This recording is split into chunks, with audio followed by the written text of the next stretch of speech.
Come back to the Delta, where the sassy sax does play. Hear the piano sweet tune in the shadows where we lay. The nights are oh so lonely without you by my side. The blues are all around me, so hard to push aside. I'm singing to the moonlight, crying for your sweet return. The river's got my heart now, in the Delta my soul does yearn.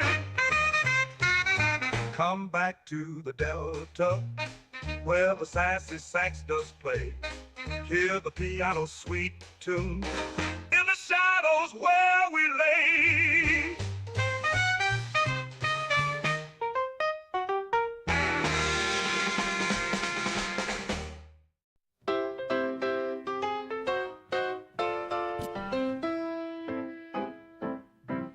Found a love so true, so fine, in the mess halls where we dine.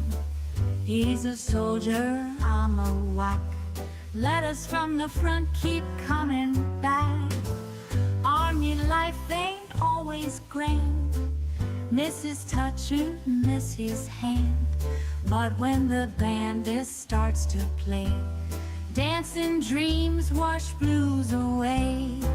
Swinging to the beat each night, in the moon's soft glow so bright. Sipping drinks beneath the stars, war can't keep us from our hearts. Writing letters late at night, thinking about him in the fight. Hoping soon we'll reunite. Till then I'll keep my love in sight.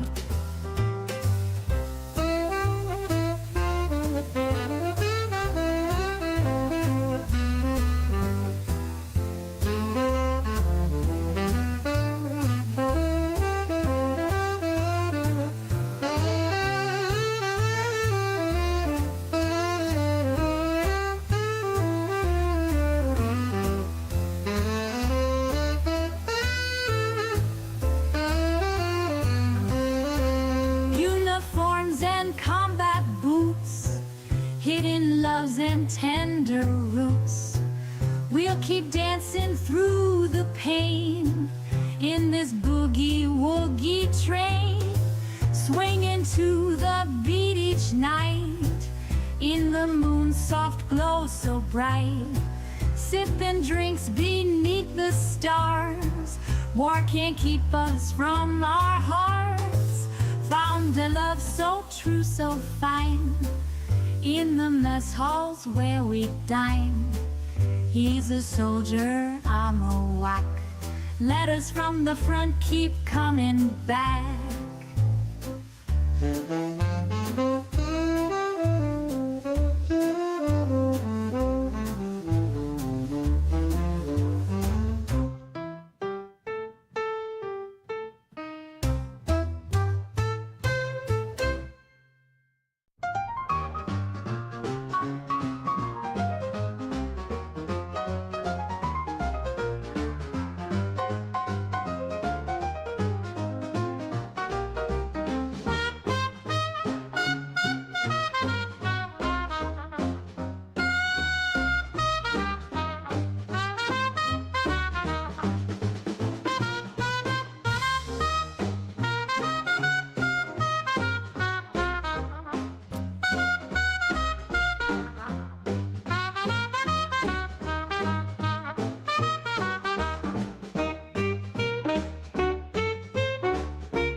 in my shoes. Chicago's calling my name. Gonna find my fortune and fame. River boats and southern nights, dreaming of those city lights. Miss those nights with you and me, but my heart's in Chicago streets. Chicago, it blows free, filling my heart with glee. Dancing in the city glow, missing you, but I can't say no. Met you down in the bayou, sweetest love I've ever known. Left my heart there in the swamp, now I'm wandering all alone.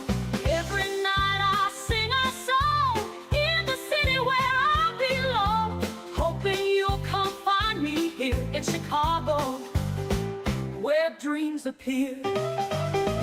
Chicago wind blows free, filling my heart with glee. Dancing in the city glow, missing you, but I can't say no.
everybody doing out there in Radio Land?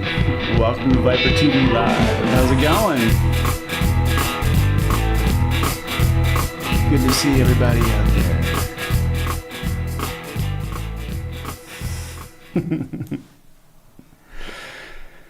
What a day it's been already.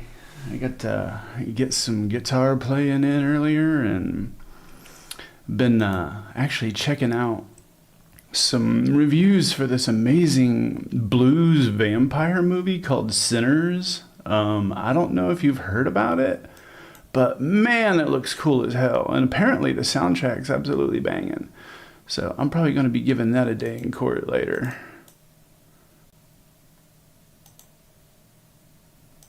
Let's go ahead and get our camera all set up for today. Whoa, how's it going?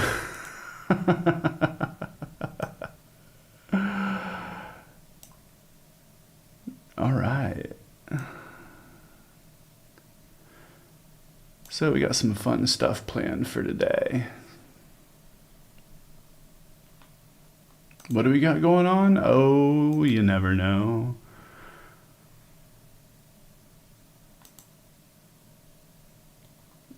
Hello, Tony. Hello, Cynthia. Everybody out there in Radio Land, welcome to ViperTV Live.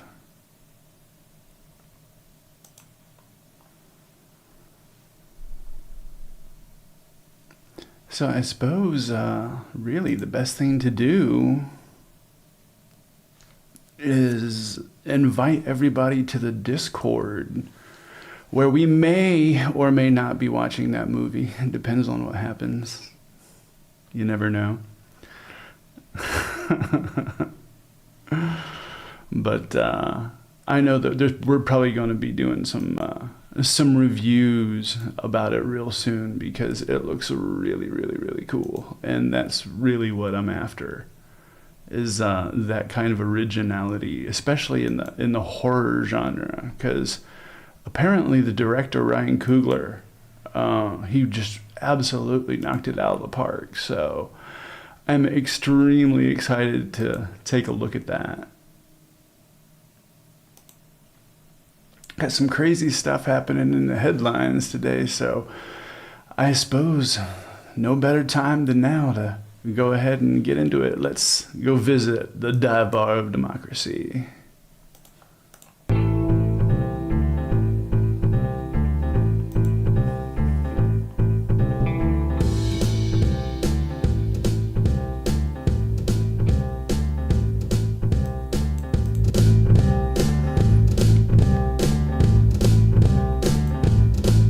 It's time on ViperTV where we bring up the absolute absurdity of what's going on in today's political landscape.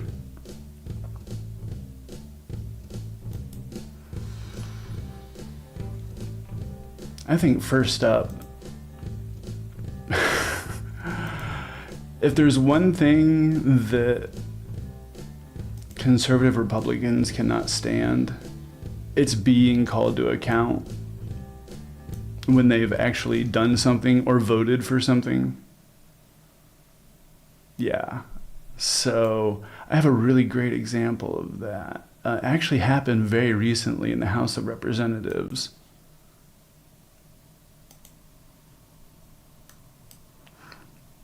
Fox thought she was going to go ahead and go off, and then when she gets a clap back, all of a sudden her feelings are just so hurt. The whole bully coward victim thing is, you can depend on it as much as you can. The sun coming up tomorrow. It happens every time. Go ahead and take a look at this. I'll show you exactly what I mean.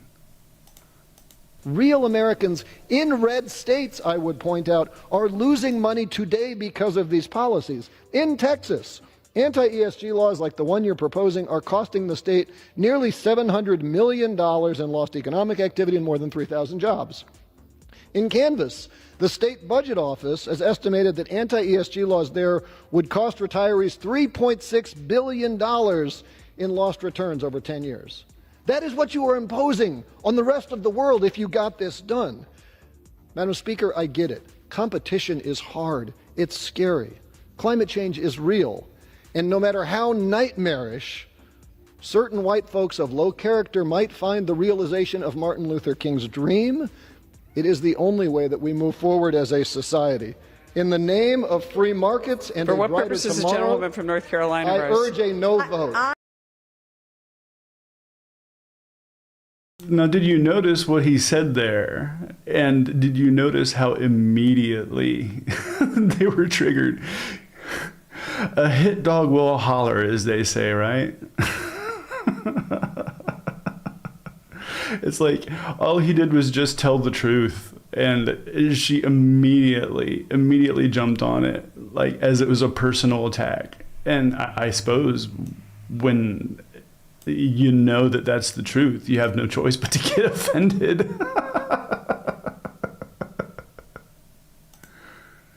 I ask that the speaker's words be taken down. On what basis? The gentleman will suspend. Purpose, does the gentlewoman from North Carolina seek recognition? Thank you, Mr. Speaker. I withdraw my demand. The demand is withdrawn. Way is recognized. Thank you, Mr. Chair. And I would reiterate, as I hope was clear from the plain text of my remarks, they were not directed at anybody in the chamber. I'll close just by saying that in the name of free markets and a brighter, more tolerant tomorrow, I urge a no vote on this bill, and I yield back. Well, if the shoe fits. Chairman, I rise in opposition to this amendment, and quite frankly, I'm dumbfounded. You're aware that this conversation. What I really like about this rebuttal is this is the kind of thing that's going to make commercials for, I guess, not just the midterms, but also just for just showing the general hypocrisy that they claim that they care about the working people, but when it actually comes to it, when it comes to time to vote, their votes say differently. And it's time we start calling them out. And I absolutely think that if we're not using these kind of clips in our commercials for the congressionals, I want to start calling them congressionals, by the way, they're not midterms. If we don't start using these kind of clips in the congressionals, then we deserve to lose, plain and simple, because we don't know how to govern or run any sort of messaging campaign if we can't knock this one out of the park, seriously.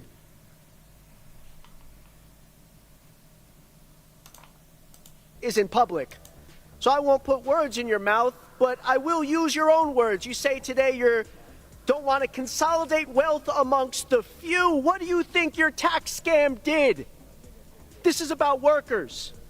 You say you're worried about deficit spending. Hallelujah, suddenly you're worried about it. You weren't worried about deficit spending when it came to endless wars. You weren't worried about deficit spending when it came to a tax scam. This conversation is in public. You don't get to go back to your districts now and say you're on the side of workers. But whose side are you on? Because there's one thing this amendment will do. It will boost corporate profits. It will put money in the hands of billionaires, and it will rip off workers. So today, out in public, you reveal yourself to be the hypocrites that you are.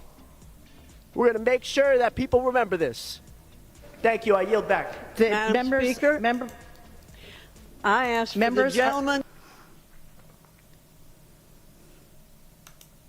Right. Not only did he completely lambaste her, but also, as you heard her immediately be like, I want these words stricken from the record.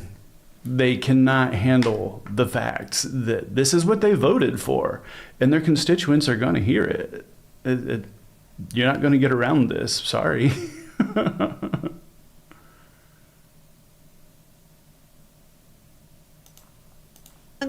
Members are reminded to direct their remarks to the chair. Madam Speaker, I ask for the gentleman's words to be taken down. I am not a hypocrite.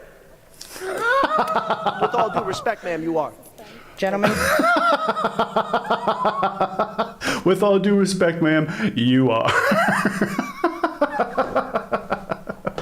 Now, see, that's the kind of energy we need to be bringing right there. they made the vote. Why are we not going to hold them to account? Yeah, I agree with Tony. That is a clip. With all due respect, exactly. Hey, all we're doing is pointing out the truth. We're terribly sorry that the truth might be inconvenient to you, but that's kind of the way it is. And because of that kind of like bullshit ass policies that they've been voting for, actually, funny enough, if you're familiar with Sagar, or Sagar, I'm not exactly sure how to pronounce his name right. I want to make sure that I do it right. So I want to work on that in the future.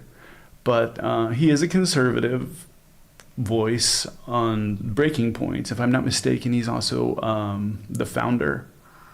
But he went on the Flagrant podcast, and he broke it down when they asked him. They said, in your opinion, how would you rate Donald Trump's presidency so far?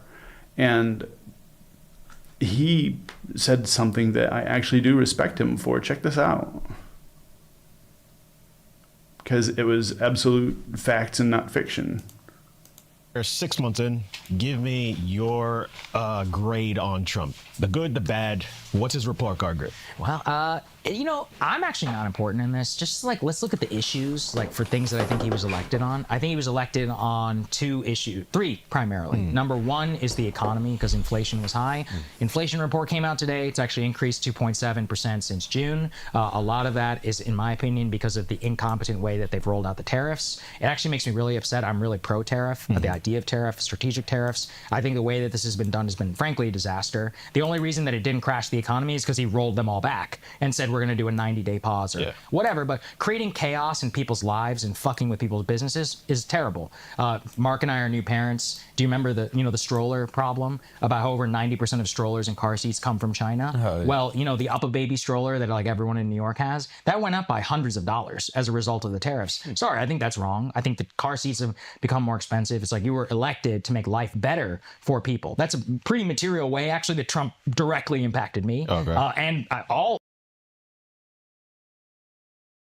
Exactly. You were elected to make people's lives better. And that is what you are directly doing the absolute opposite of. Everything's more expensive. All of our allies have abandoned us. I mean, we're the laughing stock of NATO. And which, I'm amazed that we're actually still in, seeing as he's so friendly with Vladimir Putin. But, I mean, there's nothing but facts being laid out right now. Just like it was in the last clip. It'd be different if this was hyperbole, but this is coming from a conservative. Other new parents here in the United States. So that's where something, I think, creating that chaos economically has been a problem. On the bill, the bill philosophically to me, I just think really comes away from a lot of the Trump promise. And I think I heard you talking about the bill. I mean, let's just look at the math, right? Like they are like, oh, well, we're going to cut spending. And it's like, well, okay, but you increase the defense budget by $150 billion, right? By the way, Doge never looked at the DOD. What happened there? Like, where are you, Doge? Why did we fire like somebody in the National Weather Service and not someone in the Pentagon who can't pass an... It's really simple. Doge was created so that Elon Musk can get out of the lawsuits that he was in and simultaneously steal our data for Peter Thiel for Palantir.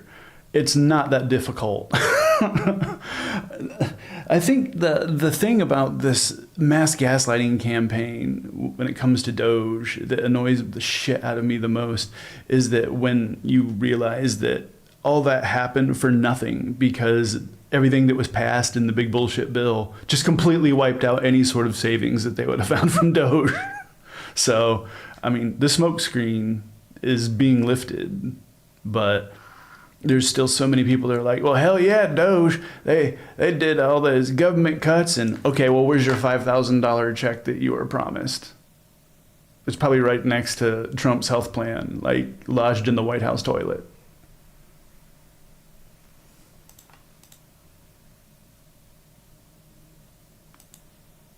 audit for 5 years in a row. And so, this is talk, and it was cheap, in my opinion. Like, they increased the defense budget, and instead, they put work requirements in Medicaid and in food stamps. I'm not necessarily against work requirements per se, but really what bothered me was the way they were increasing the dollar shift to the states. This is really wonky. I apologize to everyone, but the end result is that more people could probably lose healthcare and or food stamps. Again, we can have a conversation about welfare and food stamps and all of that, but it was the priority of increasing the defense budget, of extending the tax cuts, which are pretty overwhelmingly good for the top 1%. Help people overseas, it seems, at the expense of. Exactly. So helping people overseas, and you got people who are at least precarious.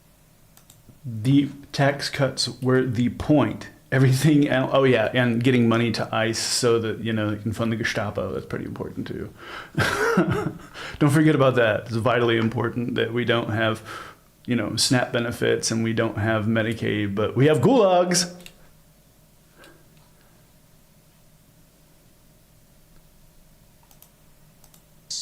In terms of that. So I think that the bill was a big miss, in my opinion. On the simple promise of Make America Great Again, it seems life for most Americans is not as... I think that the fundamentals still remain the same. And that's the problem, is I don't see a concrete way to fix that. So yesterday, a report came out from the National Association of Realtors that the average first-time home buyer in the United States is now 38 years old. It used to be 27. And look, Trump can't just wave a magic wand and fix that. To the extent that he can do anything, it's to fire the Fed chair. And I guess, let's give him credit. He's trying to do that. Yeah. But my point is just that the GOP as a whole and that bill did not seem laser focused, on those problems. So I would say I don't think it's gone very well. Then, on immigration, I mean, look, it's controversial. I wait for Andrew. I would say of all the things that he, quote, promised to do, that's the one where he really has, I think he's delivered. The problem, in my opinion, is like the way the administration decides to conduct itself is kind of like an Iraq, like shock and awe approach, where you come in with these big operations. Now, I will explain the logic. The logic is because there's 30 million people here, probably, who are illegal.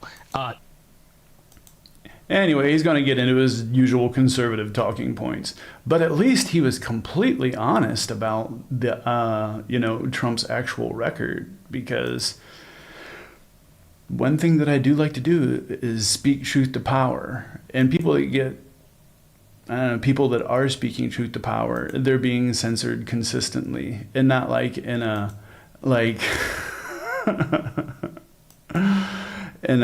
oh my God, they're censoring my speech. No, like in a full on, they are actually censoring people in the ideas that they have, if they have any sort of opposition to the administration, if they have any opposition to our current foreign policy. And I mean, CBS, it's a great example. They literally caved to Trump.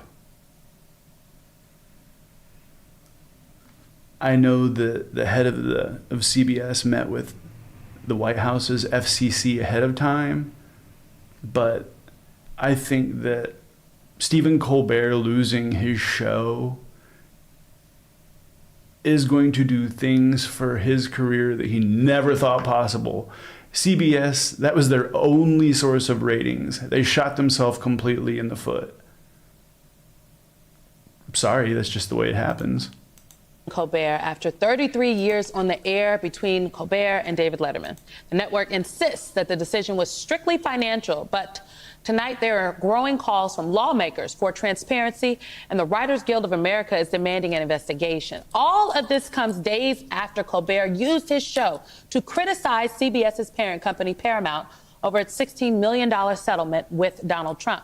Some suspect the settlement could be tied to a merger Paramount was trying to push through with Skydance. And Colbert openly called it a, quote, big fat bribe.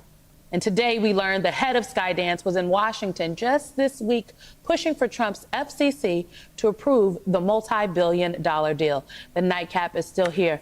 Liz, you discovered Stephen Colbert. He was a correspondent on Good Morning America. Some would argue he was writing puff pieces. You stole him, put him on at the Daily Show. What is your reaction to all of this? There is not a snowball's chance in hell. There is not politics behind this. I simply don't believe it. Why? Because Stephen Colbert is a threat on many levels. Stephen Colbert is not only a brilliant satirist, Stephen Colbert is a staunch Catholic Christian, wears it, and brings the social justice piece coming from his core. And every single night, he knows how to walk that line of humiliating Trump and the policies with the gravitas that the right cannot do. And have you ever seen them try to be funny? Gutfeld and that whole gang of garbage. It is so not even close. And it's Exactly. Like, I was literally about to say what she said. Like, right-wing comedy is awful. Good God. Do you see, like, read the reviews for Lady Ballers. That's all I'm saying. Like, Gutfeld, really? Really? Okay. That's the thing, is good satire requires speaking truth to power and not licking boots. And you can't be funny when you're licking boots, because all you're going to do is punch down. And good satire punches up. If you're going to speak truth to power with satire, you can't punch down. Then you're just a fucking bully. And I just believe that everybody is scared. And and I know we're going to talk about it, but like when so many companies have to rely so much on mergers and Trump and all of that, the people who resonate the most oftentimes are the comics who can mix politics and humor and expose hypocrisy in that way that makes you feel smarter, makes you feel hopeful. And those two things are key. And that's the one thing he does. You know, and that's genuinely what I try to do here on Viper TV. I want to make sure that not only are you informed, but also that you're entertained, and that, you know, you're going to walk away knowing just a little bit more than you didn't beforehand, and maybe had a couple laughs, and maybe got something to talk about later on with somebody that, I don't know, might not be into politics, but the need to be, because you might not be into politics, but I hate to say it, politics are into you. Except Epstein was arrested in Trump's first term, not during Biden. And Bill Barr knew Epstein, as did Bill Barr's dad. And now we're finding that Howard Lutnick, who is also in the administration, lived near Epstein and had a connection, as did Alex Acosta, who prosecuted Epstein in Florida and was given a job in the first administration. So, where's the list? And That's the question. Where is the list?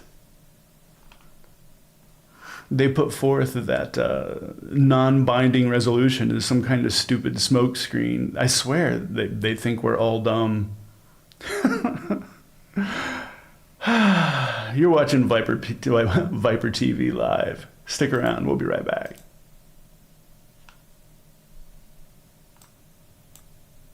He played you for a sucker. He knew you wanted to know the truth about the Epstein list. We need to release the Epstein list. That is an important thing. Would you declassify the Epstein files? Yeah, I would. It's sitting on my desk right now to review. So you voted for Donald Trump. How's that working out? Are you still talking about Jeffrey Epstein? Elon demanded you release the Epstein files. Meanwhile, you sent ICE into Los Angeles. A perfect distraction. Trump thinks you're stupid. He can distract you. Trump's old friend, Ghislaine Maxwell, got 20 years for child sex trafficking. I just wish her well, frankly. 20 years for child sex trafficking. But there's no record of who she trafficked the children to? Really?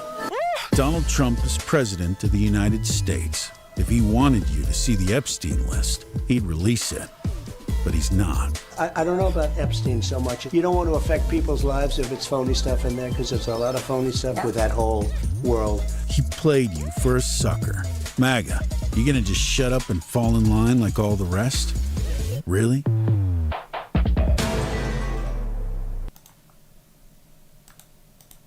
Go to skipfransjr.net for podcasts. Record player that I want to bring in NBC's Vaughn Hilliard covering the White House. Ashley Parker is staff writer at The Atlantic. Tim Miller is host of the Bulwark podcast. And Democratic strategist and former executive director of the New York State Democratic Party, Basil Smikle, is with me in studio. All three of those MSNBC political analysts. Ashley, what do you make of the way Trump is handling all this? Telling people, forget it, while talking about it, when he's asked a totally kind of unrelated question, suggesting opening potentially an FBI investigation. Is he a big part of the problem for him? Well, in talking to people in the White House and around the president, there's two things you have to understand. The first is, and this comes through, frankly, in his public statement. And Whoa.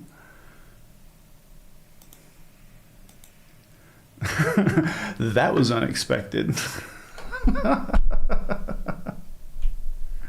But that's what happens when you do it live, right? Fuck it, we do it live.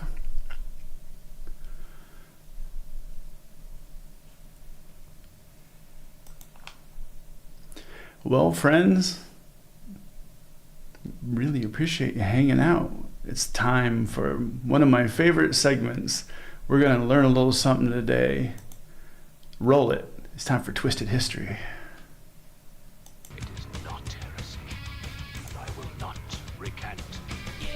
Woo!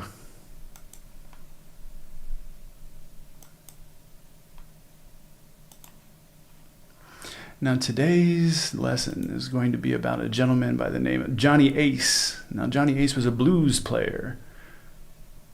One night in Christmas in Houston, Texas, he thought he was going to impress the ladies by playing a little Russian roulette because he did it all the time, and you know, girls like the bad boys. It's just, you know, it's an indomitable fact of life. We can't help it.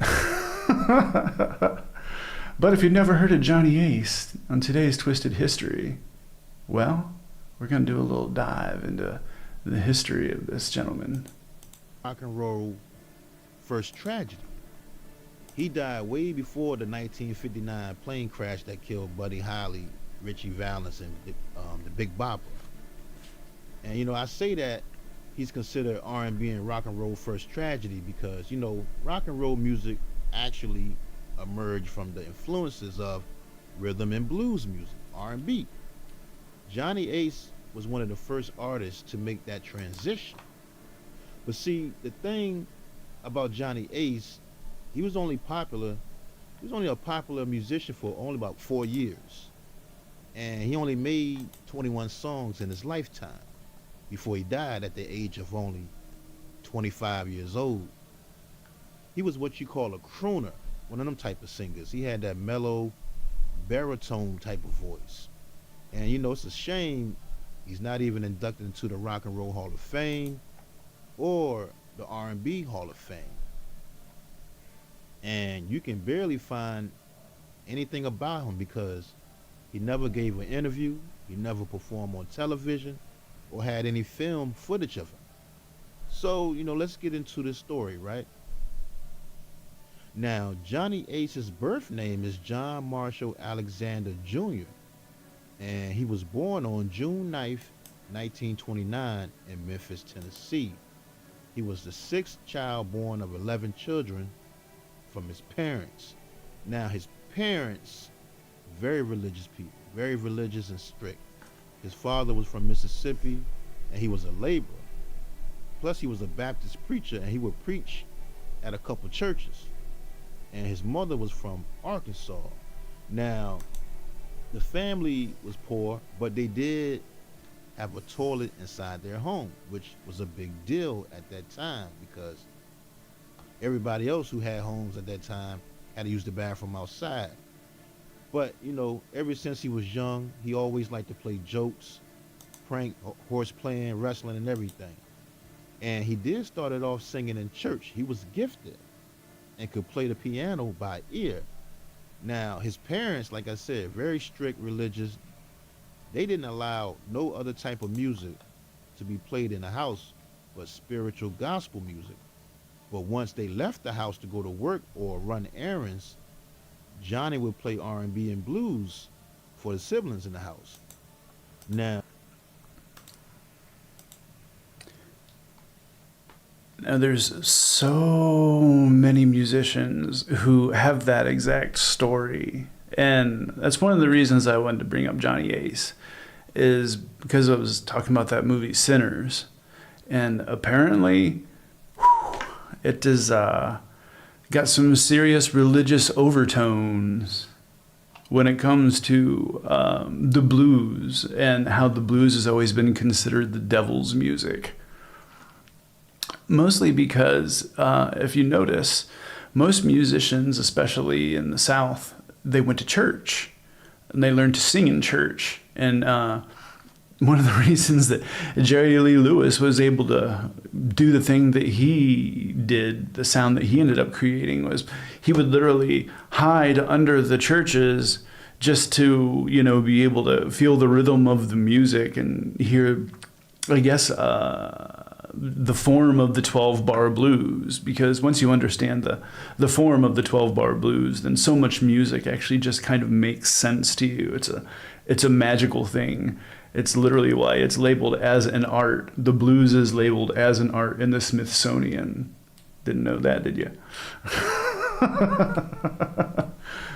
But one night, Johnny Ace thought he was gonna impress the ladies because he'd been playing with Big Mama Thornton. And 1 in 6 chance that game's gonna go wrong for you. he had bought it at a pawn shop for $50 from another musician or something like that in Florida. They say he really loved that gun and was always showing it off and playing with it. Now, according to Big Mama Thornton, she said he had 1 bullet in the gun, and he started pointing the gun and squeezing the trigger at everybody in the dressing room. He used to like to hear the gun snap and click, and that's when Big Mama Thornton told him to stop because he might end up shooting somebody. And Johnny told her he only had 1 bullet in the gun. This is what Big Mama Thornton said when she told the police what happened. And she said that's when she snatched the gun from him, and when she turned the chamber, a bullet fell right into her hand. And she said Johnny told her to give the gun back to him, and she did hand it back to him, but she didn't give him the bullet back. That's when Johnny demanded that she give him the bullet back, and he promised her he wouldn't play around with the gun again. But as soon as she gave him the bullet back, he loaded it back in the gun and started pointing and squeezing the trigger at, he's pointing the gun at his girlfriend, Olivia, Mary Carter, and Joe Hammond. And that's when Joe Hammond told him, since you keep squeezing at everybody else, try it on yourself. Now, I've been a musician for a long time. And one thing that I've learned is musicians are quirky people. Either they have their road quirks, or they have what we call the problem, which means drinking, like way too much. Now, when you're on the road, it's nothing to drink every night, because you're in the beer houses and you're eating fried food, and it's just kind of how that goes. But there's people who do shots every night, and shit catches up to you, man. I've worked with cats who literally were so drunk they were sitting on their amp playing and then fell over. And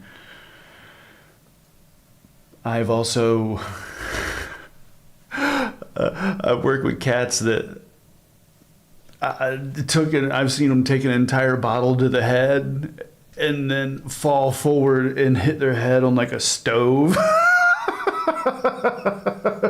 I can't even tell you how many different stories I have from working with musicians with very, very, very strange quirks.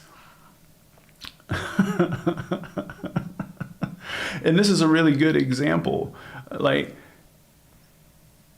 everybody knows what happens when you point a gun at people, but some people think it's so fun to instill fear in people as like a prank. Like, for example, like Frank Sinatra used to always throw lit cherry bombs at people's feet just to, watch them freak out. Apparently Dimebag Darrell would always do pranks like that and stuff too. Oh yeah, and Tony Iommi from Black Sabbath. They were always pranking people.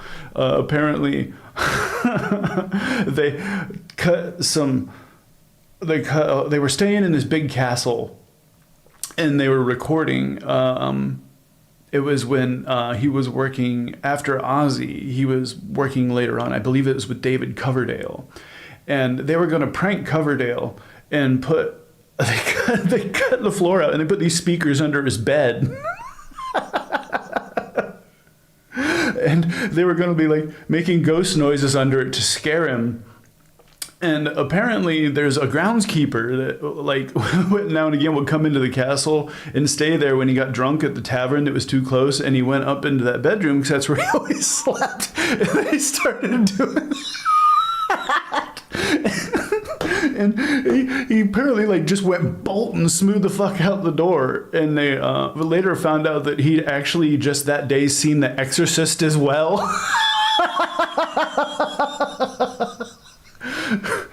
So musicians and their pranks, man, they can get legendary.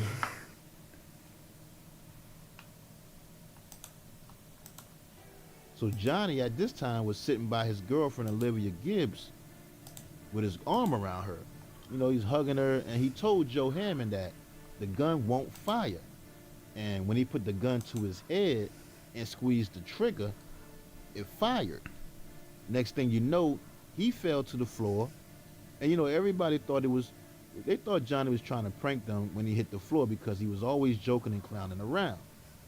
But when his girlfriend Olivia raised his head and saw the blood, they knew it was for real.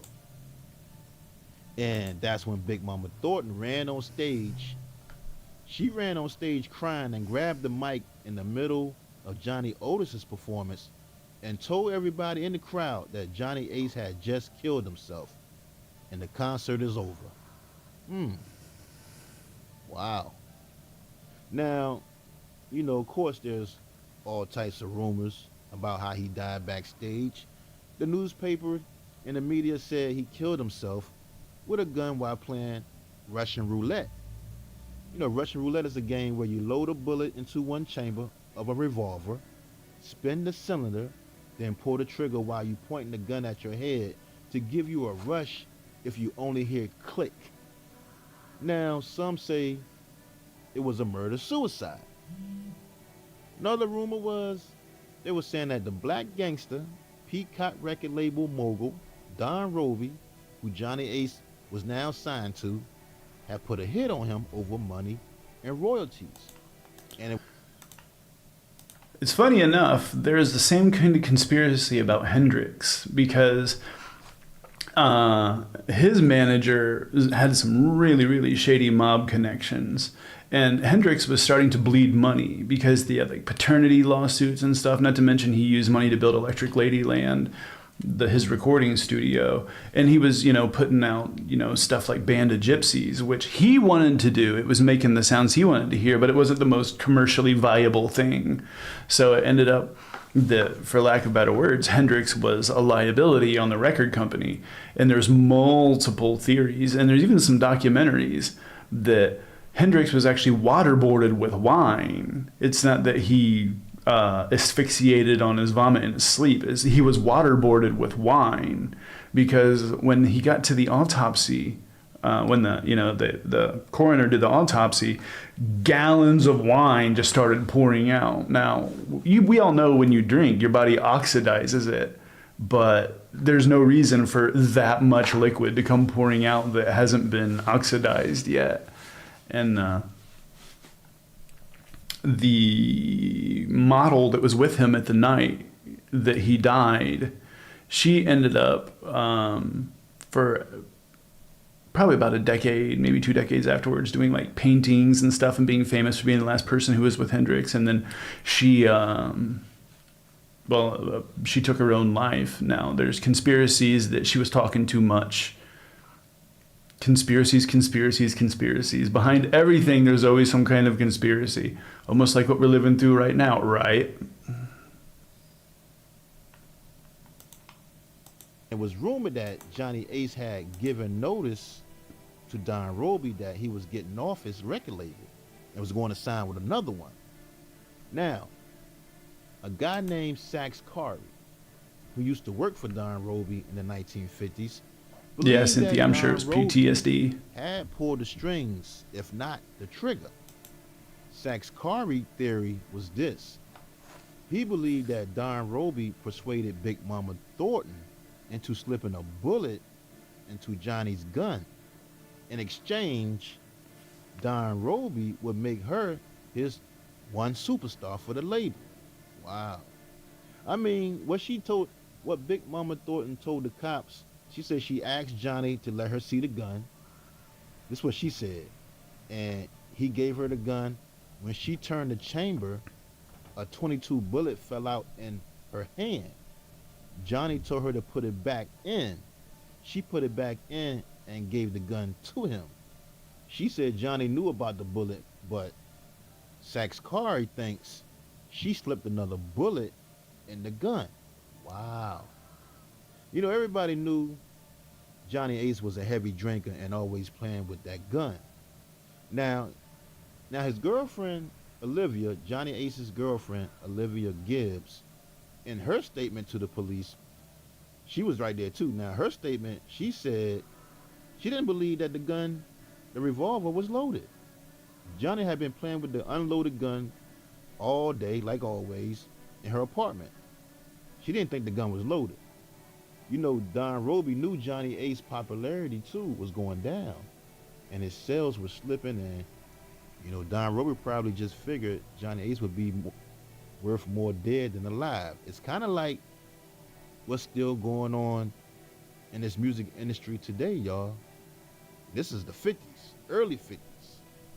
But you know, hey, Big Mama Thornton and Johnny's girlfriend, Olivia Gibbs, I guess they killed the rumors because they was right there, eyewitness to what happened. You know, it's sad. It's sad because it may never be known for sure exactly what happened to him. They ruled his death by an accidental self-inflicted gunshot wound. So, you know, I don't know. You know, at his funeral, 5,000 people showed up. B.B. King and some of the band members were pallbearers. Now, it's crazy because days after his death, Don Roby hurried up and released his song called Pledging My Love, which spent 10 weeks at #1 on the R&B chart, and number 17. Here's where the conspiracy comes in, because Don Roby wouldn't have had to pay royalties. He had a #1 hit for multiple weeks, but he didn't have to pay royalties to Johnny Ace now. Very, very convenient, no? On the pop charts, making it one of the first R&B songs to enter the pop charts, y'all. Pledging My Love became his biggest hit, and when it crossed over into the pop charts, which was the first time in history a black artist did that, that song opened the doors for other black artists to hit the pop charts for white America, like Fats Domino, Chuck Berry, the Penguins had the song Earth Angel, and many more. When Pledging My Love started to cross over and climb on the pop charts, the Penguins, the Flamingos, all the bird bands, I love to refer to them as that. It's those really beautiful crooning songs with just super deep reverb on them, an absolute unique sound that if you listen to it enough, the way that the reverb goes into your head and with the beautiful voices, it's like being on drugs without being on drugs. I'm just going to be honest. and the white teens started buying and requesting the record, look, that's when a lot of the white musicians started doing covers of the song so they can capitalize off it. To be honest, it probably would have, Pledging My Love probably would have hit #1 or gone higher on the pop charts at that time. And you know, many years later, that song Pledging My Love has been covered by a lot of artists. Elvis Presley, Aaron Neville, Diana Ross and Marvin Gaye, and many more. Look, when Elvis Presley recorded Pledging My Love, it's kind of spooky because it was for his last album titled Moody Blue. That was the last song he recorded before he died from cardiac arrest. Wow. And you know, like I said earlier, Pledging My Love became popular. Everybody was covering it. I remember hearing it in the movie Christine, about that teenage kid in that car. And they also played it in the movie Back to the Future. No one ever remembers Christine. That was such a good movie. There was a regular show, a spoof of it when they rented a horror movie. It was called Hello, Governor. And it was about a killer British taxi. And now I can't ever think, I can't ever watch Christine without immediately thinking of that. Future, 1985 movie Back to the Future. You know what's crazy? After Johnny Ace died, Don Roby signed Johnny Ace's brother named St. Clair Alexander and gave him the name Buddy Ace. Don Roby was trying to capitalize off all the attention Johnny Ace had brought to the company, but the St. Clair Alexander, Johnny Ace's brother, it just didn't work out with Don Roby. I don't know what happened. So what Don Roby did was he signed another singer named James Land, and he gave him the stage name Buddy Ace, telling everybody that he was Johnny Ace's brother. Wow. Now here's the crazy part. The crazy part is this. Buddy Ace, he died of a heart attack at the age of 58 while performing in Waco, Texas, early on Christmas Day, 1994. Wow. He died on Christmas Day too. Now, Johnny Ace's brother, like I said, St. Clair Alexander, he dealt with Don Roby when he tried to sign him, but whatever, they had a falling out. But St. Clair Alexander, he said this about Don Roby. He said Don Roby was sneaky, and he also said that one of the drummers that night that Johnny Ace died had told him that he believes Bobby Blue Bland has something to do with that gun. He slipped a bullet in that chamber or something. Because when Johnny was on stage to perform, he said Bobby Blue Bland stayed in Johnny's dressing room for a while. He was the last one in there. I don't know, but that's what Johnny Ace's brother believes. He said a drummer told him that Bobby Blue Bland had did something to the gun. I don't know, it's just a crazy situation, man. Hey, there's a book though about his life, Johnny Ace's life, by author James M. Salem, titled The Late Great Johnny Ace and the Transition from R&B to Rock and Roll. Great book. A lot of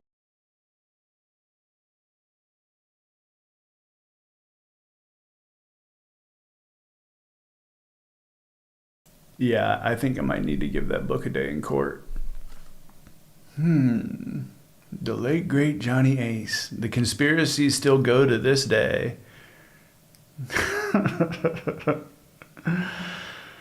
And thank you so much for hanging out with me for that little section, because that's always been kind of an enigma for me, is the late great Johnny Ace. And we all learned just a little bit more today on Twisted History.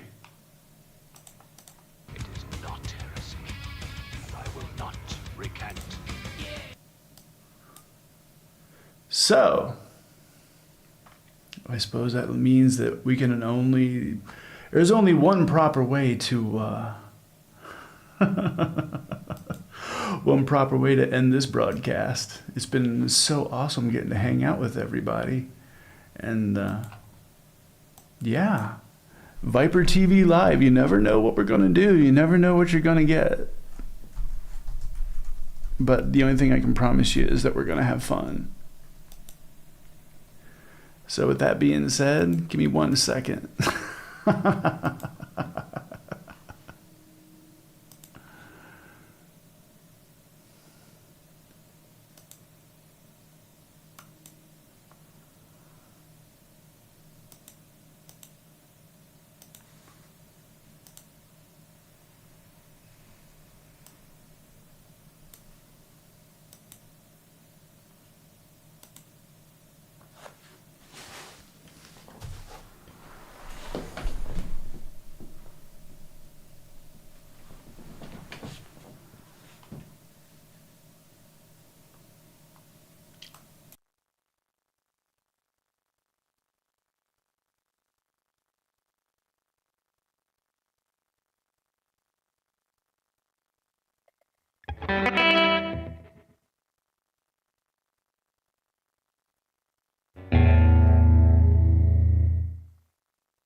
Down in Houston, Texas on a Christmas night with a gun in his hand and his name up in lights. He was young and handsome, the prince of the blues in a shark-skin suit and alligator shoes. He was flirting with the women who had come backstage and he said, ladies wanna see me play a wild little game. But Big Mama Thornton said, go sing your song and put that damn thing down before something goes wrong. Big Mama cried, dear Lord, Big Mama said, he put a 22 pistol right up to his head. Then he smiled at the ladies. Now Johnny Ace is dead.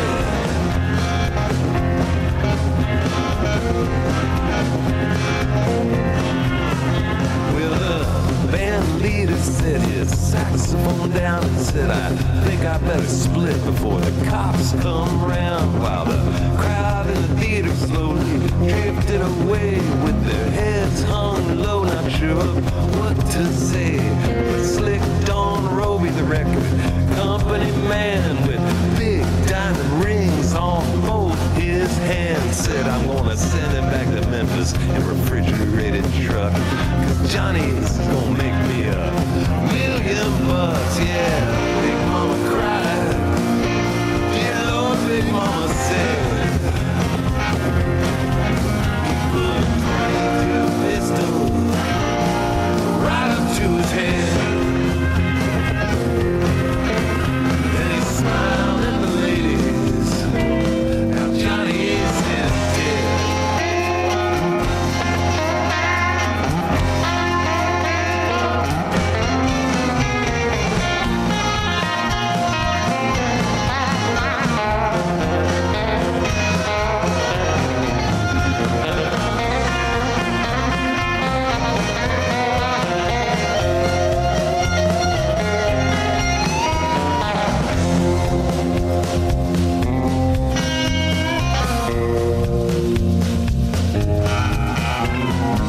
When Johnny came back home to Memphis, Tennessee, everyone on Beale Street came out to see. There were pimps and gamblers, husbands and wives, women young and old all came to say goodbye. As the choir sang and the preachers prayed, 5,000 mourners marched him to his grave, where there may be a heaven and there may be a hell.